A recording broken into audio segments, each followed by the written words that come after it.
The examiner who has selected this passage is absolutely brilliant because he has just chosen one quote and he has given that as a passage.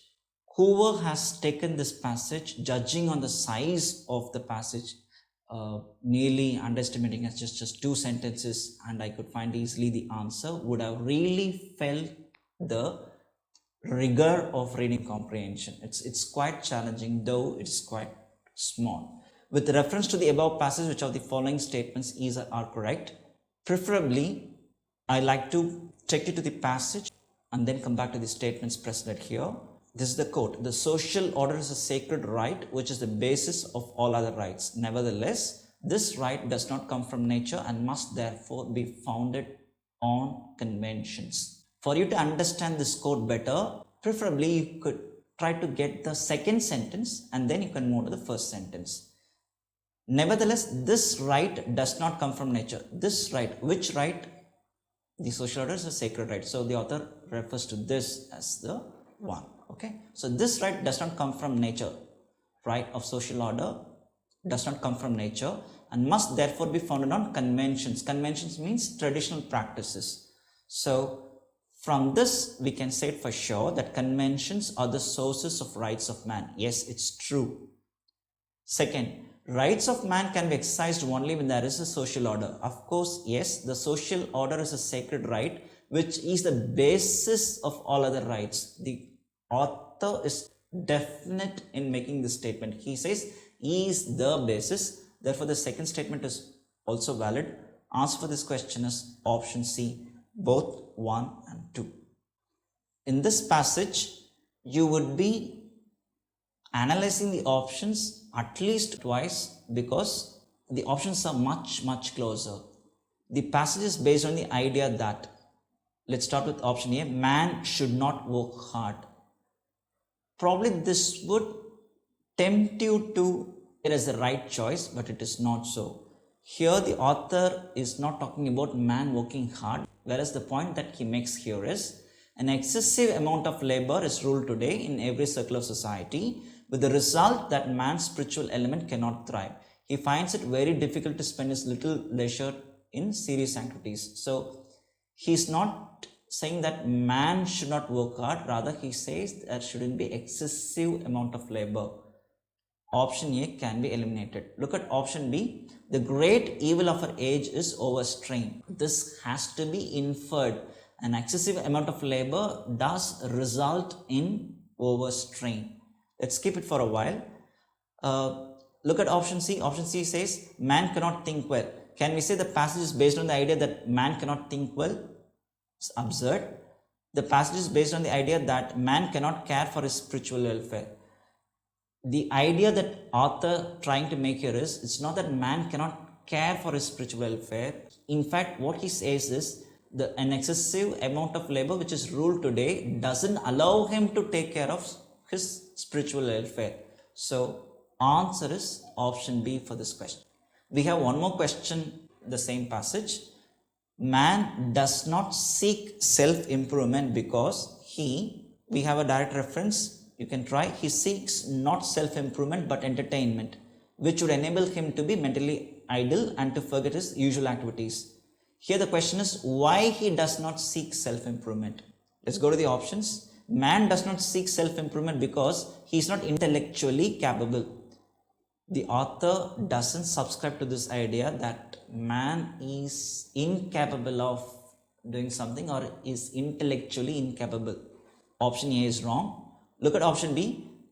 Man does not seek self-improvement because he has no time to do so. Yes, according to the information presented in the passage, that's what the author says. He finds it very difficult to spend his little leisure in serious activities. Since he has excessive amount of labor, he has very little amount of time for leisure, and with very little time available for leisure, he doesn't want to engage himself in serious activities or activities that contribute to self-improvement. So B is very much convincing. Man does not seek self-improvement because he is distracted by materialism. No, the author doesn't feel so, nor option D is correct. where it says man does not seek self-improvement because he loves amusement and is mentally idle. No. He wants to be mentally idle because of excessive amount of labor. He says, look here, he does not want to think, or he cannot even if he wants to, means that too much of excessive labor doesn't allow a man to spend time to think for his self-improvement. He seeks not self-improvement but entertainment, which would enable him to be mentally idle and to forget his usual activities. With very little leisure time available, the man prefers to do something which could keep him mentally idle. So, going by the sentences, option B is the answer for this question. This passage belongs to another extreme. That is where whoever has attempted this passage would have ended up in understanding it completely. Okay. So when such confidence occurs in your understanding of the passage, definitely you will be pushed to answer the questions, and as you do, the examiner has set some traps for you. Let's see whether you have avoided it or you have fallen into it. Look at this question. Which of the following would invariably happen in a country when the demographic dividend has begun to operate? Statement 1, the number of illiterate people will decrease. Statement 2, the ratio of very old and very young will decrease for a while. For the second statement, we have a direct reference. Therefore, we can very easily say second statement is valid, which allows us to eliminate option C. Look at option 3. Population growth will quickly stabilize. Third statement E is not valid. We have to validate the first statement now. Certainly you're in a very, very tough situation. It presents a dilemma whether to choose A or B. In such situation, go back. Here, the text says the benefits of demographic dividend depend on the quality of the working age population, and this implies bringing back the importance of education, which means when demographic dividend begins to operate, this will happen. The number of illiterate people will decrease. Statement 1 and 2, option A is the answer. One more question in the passage. With reference to the passage, which of the following inferences can be drawn? Statement 1, demographic dividend is an essential condition for a country to rapidly increase its economic growth rate. In fact, the author cites the examples of Ireland and China to say that this is an engine of economic growth. Statement 1 is valid. Look at the second statement. Promotion of higher education is an essential condition for a country for its rapid economic growth. If you look closer, especially in the last sentence, this supports the second statement. Therefore, the answer is option C. Let's look at this passage. As you try attempting this passage, I would say for sure it doesn't stop with single reading. You cannot comprehend the text completely by reading it once. It will necessitate you to read at least 2 to 3 times. Okay, so that's an indication, and probably you're getting close to the questions. I'm not sure how far you're going to manage time. In such a scenario, approaching this question is really, really dangerous. I would say this is completely fatal. When you're slightly feeling the pulse that the time is ticking and you need to rush through the answers, that's when these sort of questions will push you to make mistakes. Now, even otherwise, look at this question. The author's assumption about scientific research is that, and when you look at the 4 choices, just within a second you'll understand the examiner is playing very smart here. He has twisted the phrase, and earlier cases in the earlier editions, there happened to be a twist in the question. Now, twist in the options. With quick glance, it's quite difficult for you to find the answer. You have to look through it again, go back to the passage and come back. Okay, this would have been your troubles, and most probably if this is the case, a majority of the aspirants would have skipped this question. There is ample chance for most of you, after looking at the options, you would have decided not to answer it. Probably you had been regular students of Aptitude Buster training modules. If you've been regularly following our tips, you would have certainly managed it very well. I'll help you out.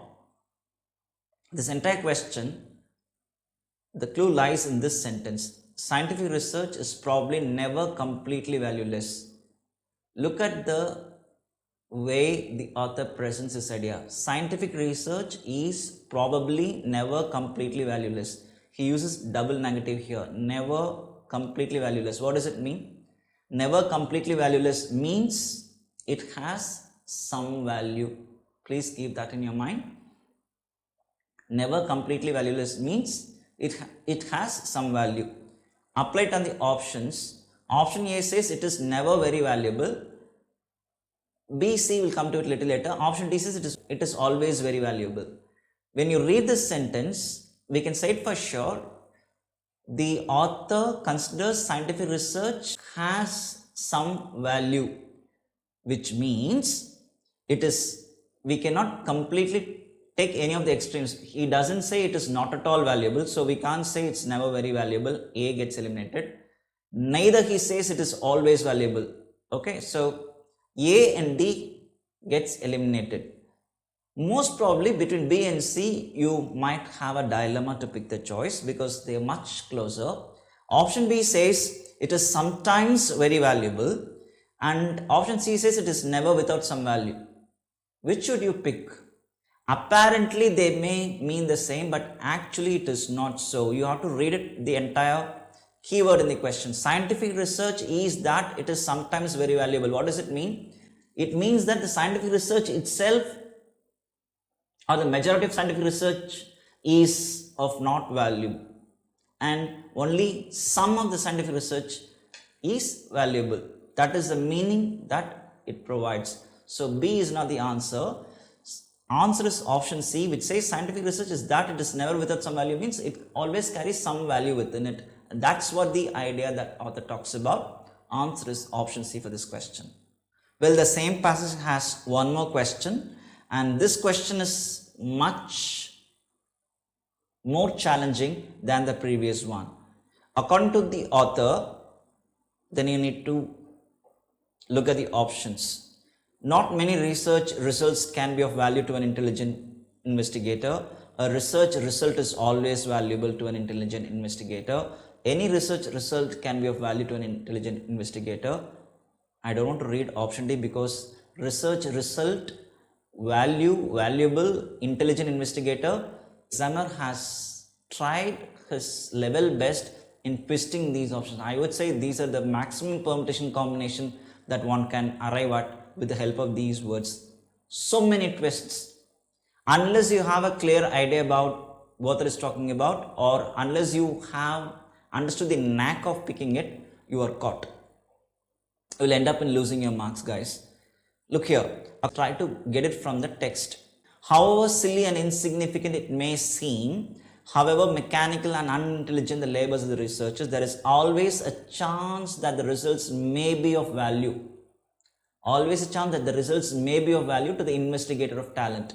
So, considering this sentence as a clue, wherein he says that however silly or insignificant the research seemed to be, the result of the research will have some value to the investigator of talent. This is what he is talking about.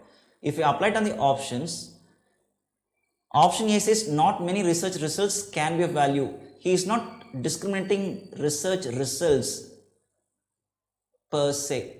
And option A changes the meaning. Not many research results can be of value to an intelligent investigator means then most of the research results are unproductive. That is not the intent of the author. A can be eliminated. Look at option B. A research result is always valuable to an intelligent investigator.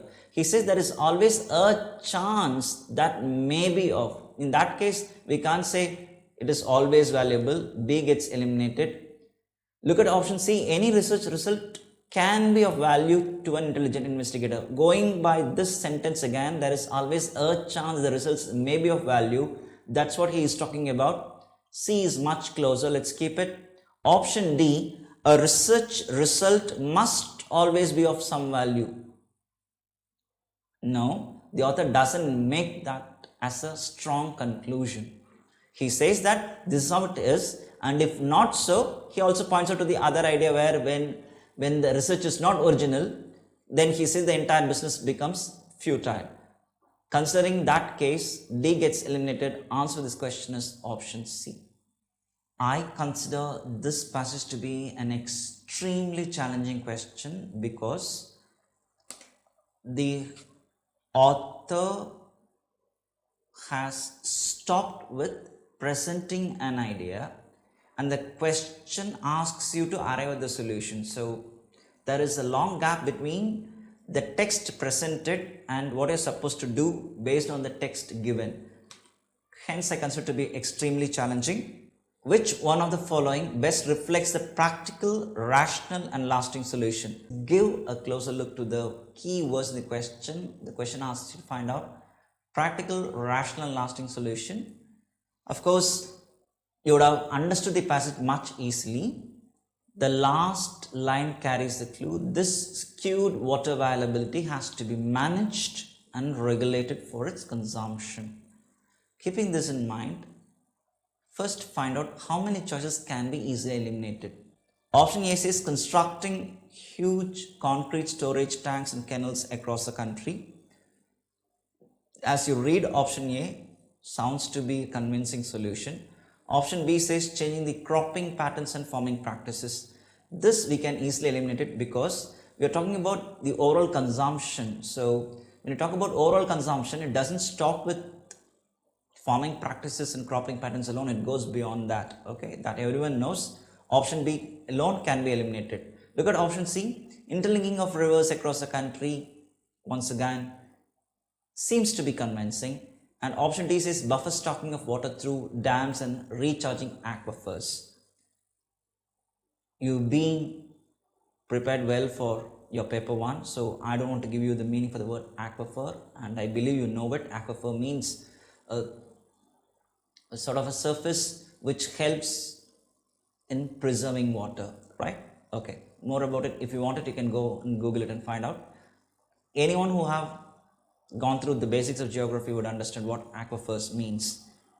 Now coming back, so of the 4 options, with the first look we could eliminate only one choice. Please give it a second look. What does the question ask you to find? The question asks you to identify which one of the following best reflects. There lies the essence of the question. Which best reflects? Obviously, then all the 3 choices or the choices presented can be considered as solutions, of which you need to pick the best, right? Keeping that in mind, start looking at again. Constructing huge concrete storage tanks and canals across the country. Is it easier? It's not that much practical, rational, giving the demographics, our government nature, the setup, the way it functions. Considering something to be constructed across the country is not immediately practical, right? So A can be eliminated. Look at option C, interlinking of rivers. Yes, across the country, this is not immediately practical, can be eliminated. Answer is option D for this question. Look at this question. I would say this is of moderate level. Which of the following statements best reflects the underlying tone of the passage? Option A says only an educated population can best make use of the benefits of economic progress. Does the author talks about economic progress in total? Considering that and coming to this idea, only an educated person can best make use of the benefits of economic progress, it's doubtful. We can't say that this best reflects the underlying tone. A gets eliminated. Look at option B, all economic development should be aimed at the creation of leisure. Now this is against the content of the passage. The author doesn't talks that all economic development should aim at creating leisure. No. Look at option C, an increase in the educated population of a country leads to an increase in the happiness of its people. Yes, this comes much closer, because that's what the author says. If a leisured population is to be happy, it must be an educated population. The emphasis is on must be. and must be educated with a view to enjoyment as well as to the direct usefulness of technical knowledge. C is much closer. Look at option D. Use of machines should be encouraged in order to create a large leisured population. The author is not talking about creation of leisure, rather he's talking about how the leisured population should be happy. Answer is option C for this question. Well, for this series, this is the last passage, and whoever had this series and whoever had this passage as the last thing, definitely by the time you arrived at this passage and when you looked at the questions, you would have felt really discouraged, and or you would have pushed to the point of giving up. That is the level in which this passage looks like, and it's quite difficult not only in comprehending the text but also the options also quite challenging. With reference to the passage, which one of the following statements is correct? Let's go to the options. Option A says it's not possible for adults to feel thrilled by presents. The author says if presents bring less thrill, it is not the point that it is not possible for all adults. When presents bring less thrill, that's how. Look at the way it opens. It begins with if condition, and here it is definite, therefore A gets eliminated. You have to be very strong in understanding the knack of the questions. Particularly you have to be very strong in the sentence structures and the language styles, which requires tremendous amount of reading practice, guys. Look at option B. There can be more than one reason why adults feel less thrilled by presents. Let's keep it for a while. Let's go to the other options. Option C says the author does not know why adults feel less thrilled by presents. Can we say the author does not know why? He comes with reasons. He says because means he is giving the reason. We have lost the fullness of the joy of giving and with the fullness of joy of receiving. So he comes with some reason. Whatsoever the logic that he has, he provides reason. So we can't say the author does not know. C gets eliminated. Look at option D. Adults have less capacity to feel the joy of loving or being loved. This is beyond the text. We are discussing the joy of giving and the joy of receiving. It's not of joy of loving or being loved. D gets eliminated. Answer is option B for this question. The passage has one more question. The author of the passage is against. Option A says worrying too much about the past and future. Those who are impatient in getting your answers, there are chances that you would go for this because there is a reference here. Children's fears are poignant, their miseries are acute, but they do not look too forward, not too backward. This you try to apply it here. If you do, you're gonna lose your marks. Option A is wrong because this is not right. The author doesn't talk about or is not against worrying too much about the past and future. The author says this tendency affects the joy of giving and the joy of receiving. He is not against this idea as such. A is wrong. Look at option B. Being in the habit of thinking about presents. He's not talking about this idea at all. D gets eliminated. Look at option C. Not being thrilled by new things. This again another tempting option. Not being thrilled is yes, that's correct because the very first sentence carries the clue. Not being thrilled by gifts. He's very specific about it. If presents bring less thrill. Not all new things, that goes beyond the text. C gets eliminated. Answer for this question is option D. And with this we reach the end. I have given you the answers and I have given you the logic in which how you're supposed to approach these questions, the passages. This would have helped you, but do remember, if you're gonna give your next attempt, my advice is please take reading comprehension quite seriously. Do not take it for granted. Don't think that you've been already exposed to reading comprehension for a long period of time and thereby you can tackle CSAT comprehension. the entire discussion on this paper is to tell you this idea that comprehension in general and comprehension passages for CSAT, in the context of CSAT, there is a very big difference between the two. Okay, so you cannot apply all the strategies that you learn for reading comprehension general and apply it here.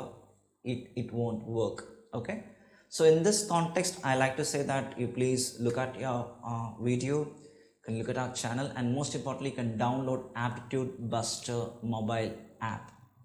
You download it. In the home page, there is an exclusive training module for CSAT. Click it, and if you click it, you will find view details page. Click it again, you will find subscribe and trial button. Okay, so please click the trial button, find out what this app provides you. We are giving you one free video in each section, one free video in quants, one free video in verbal, for you to get a feel of how our training would be. And most importantly, we are given one test free in quants and one test free in verbal. So this will be of great help. You please subscribe to our app, and I can say for sure, I can give it in writing that if you're gonna follow the Aptitude Buster training modules in the way you're supposed to do, and if you take all the practice tests, believe me, you can crack CSAT effortlessly. Okay, with this, I like to end the session. Thank you so much for watching.